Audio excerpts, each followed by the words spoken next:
முட்டாள்கிட்ட கூட நீங்க பேசி புரிய வச்சிடலாம். ஆனா இந்த அறிவாளி மாதிரி நடிக்கிறவன்ட்ட மட்டும் வாயே குடுத்துறாங்க. அவன் தான் இருக்கிறதுலே டேஞ்சர். ஏன் சொல்றேன்னா, 2 மாடுங்க ஆத்துல தண்ணி குடிக்க போகும்போது தண்ணில ஏதோ ஒரு கட்டை மாதிரி மிதந்துட்டு இருந்துச்சு. ஒரு மாடு அதை பார்த்துட்டு தண்ணில ஏதோ முதல்ல மாதிரி இருக்கு, நாம இப்ப தண்ணி குடிக்க வேண்டாம்னு சொல்லிட்டு. ஆனா இன்னொரு மாடு முட்டாள், அது முதல்லலாம் இல்ல வெறும் மரக்கட்டை தான் சொல்லி சிரிச்சிச்சு. இந்த மாட்டுக்கு புரிய வைக்கிறதுக்காகவே இன்னொரு மாடு அந்த கட்டை மாதிரி இருக்கிறதுக்கு மேல கல்ல தூக்கி போடுது, குச்சை வச்சு நோண்டுது.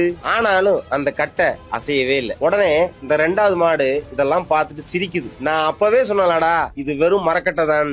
இப்போ அந்த மாடுக்கு ரொம்பவே ஈகோ ஹர்ட் ஆயிடுச்சு. இருடா உனக்கு ப்ரூஃப் பண்ணியே காமிக்கிறேன்னு சொல்லிட்டு கோவப்பட்டு அந்த மரக்கட்டை மேலேயே ஏறி நின்னுடுச்சு. ஒரே கடி கட்டை மாதிரி நடிச்சிட்டு இருந்த அந்த ப்ரூஃப் பண்ண ஏறி நின்ன அந்த மாடை தண்ணிக்குள்ள எடுத்துட்டு போயிடுச்சு. இப்போதான் இன்னொரு மாடு நம்பிச்சு அது முதலன்னு. உங்க லைஃப்லயும் 2வது மாடு மாதிரி நிறைய பேர் சுத்துவாங்க. அவனுக்கு எதுவுமே தெரியாது. ஆனா எல்லாம் தெரிஞ்ச மாதிரி ஓவர் கான்பிடென்டா பேசுவான். நீ அவங்கிட்ட போய் நீ சொல்றதெல்லாம் தப்பு, நான் சொல்றதுதான் ரைட்டுன்னு ப்ரூஃப் பண்ண நினைச்சீங்கன்னா கடைசியில பலியாகிறது என்னமோ நீங்க தான்.